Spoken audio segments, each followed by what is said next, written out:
ఇప్పుడు ఇళ్ళలో అండి మనం అన్ని వసతులు ఏర్పాటు చేసుకుంటాం కదా. మన సొంత ఇల్లు అంటే మనకు అనుకువగా మనకు చాలా కంఫర్ట్గా ఉండేది మన ఇల్లు మాత్రమే ప్రపంచంలో. నువ్వు ఎక్కడికి వెళ్ళినా ఏం చేసినా మన ఇంట్లో ఉన్న కంఫర్ట్స్ ఇంకెక్కడా రావు కదా. ఎన్ని కోట్ల రూపాయలు పెట్టిన లాడ్జ్లో మనం స్టే చేసినా కానీ మన ఇంట్లో ఉన్నట్టు ఉండదు కదా. కాబట్టి మన ఇంట్లో అండి ఇప్పుడు చాలామంది, నేను చెప్పచ్చో చెప్పకూడదు ఇది, టాయిలెట్స్లో అండి, మెయిన్ టాయిలెట్స్లో అండి ఇప్పుడు పెద్దవాళ్ళు ఉంటారు, ముసలి వాళ్ళు ఉంటారు, లేదా చిన్నపిల్లలే ఉంటారు. వాళ్ళకి ఏదన్నా అంటే ఇబ్బందులు వస్తాయి. అంటే ఏదైనా చేయి బెనకడము, కాలు బెనకడము, ఫ్రాక్చర్స్ ఇలాంటివి వస్తాయి. లేదా ఏదైనా ఫీవరే వస్తుంది, వీక్నెస్సే ఉంటుంది. అలాంటప్పుడు వాళ్ళు ఈ వెస్ట్రన్ది వాడడం కొంచెం కష్టమే. ఇండియన్ది అయితే ఇంకా కంప్లీట్గా కష్టం. ఈ రోజుల్లో ఇండియన్ది చాలా తగ్గిపోయింది, అందరు వెస్ట్రనే వాడుతున్నారు.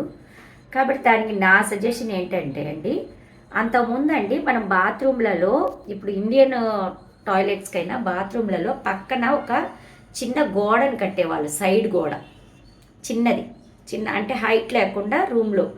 అప్పట్లో నాకు అర్థమయ్యేది కాదు ఆ చిన్న గోడ ఎందుకు కట్టేవాళ్ళు అని. ఇప్పుడు అర్థమవుతుందండి. ఆ గోడను పట్టుకొని కూర్చోవచ్చు, ఆ గోడను పట్టుకొని లేయొచ్చు. అట్లాగా నా సజెషన్ ఏంటంటే అండి, సాధ్యమైనంత వరకు వయసు అయిపోయిన వాళ్ళు, 50 దాటిన వాళ్ళు ఖచ్చితంగా అండి రాత్రిపూట లేచినప్పుడు కళ్ళు తిరుగుతాయి, కొంచెం మైల్డ్గా ఉంటుంది.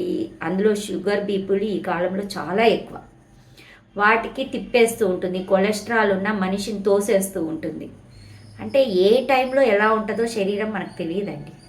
అందుకని నా సజెషన్ ఏంటంటే టాయిలెట్లో అండి, మనం టాయిలెట్ షీట్ ఉంటుంది కదా, పక్కన ఒక రాడ్ని ఎల్ షేప్లో పెట్టండి. అంటే ఇప్పుడు ఇది టాయిలెట్ బేసిన్ అనుకుంటే ఇక్కడ ఒకటి రాడ్, స్టీల్ రాడ్లు దొరుకుతాయండి.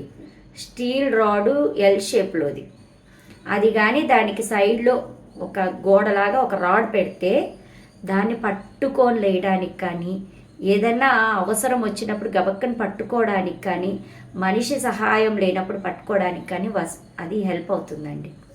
అంటే ఇప్పుడు ఇట్లా ఉంటుంది, దాని పక్కన ఇట్లా రాడ్ అండి, ఇట్లా రాడ్ అనేది మనం కానీ లోపల స్టీల్ రాడ్, అది ఏ సైజ్దైనా పర్లేదు, ఒక రాడ్ అనేది ఇలాగా కానీ బిగించారంటే అది పట్టుకోవడానికి వాళ్ళకు చాలా వసతిగా ఉంటుందండి. ప్లస్ వాళ్ళు ఏదన్నా ఇలాంటివి తోసేయడము, కళ్ళు తిరగడం అలా అయినప్పుడు దాన్ని పట్టుకొని లేయగలరు, కంఫర్ట్గా ఉంటుందండి. అది అరేంజ్ చేసుకోవడం బెటర్ అనిపిస్తుందండి. ఇప్పుడు ముసలి వాళ్ళకుతో మనం ఉండలేము, కానీ వాళ్ళకు కావాల్సినవన్నీ అరేంజ్ చేస్తే వాళ్ళు ఉండగలరు కదండి. ఇప్పుడు వాళ్ళని చూసుకునే రోజులు పోయాయండి. కాబట్టి వాళ్ళ కంఫర్ట్ జోన్ వాళ్ళకి ఇచ్చేస్తే వాళ్ళు హ్యాపీగా జీవిస్తారండి. అంతే కదా.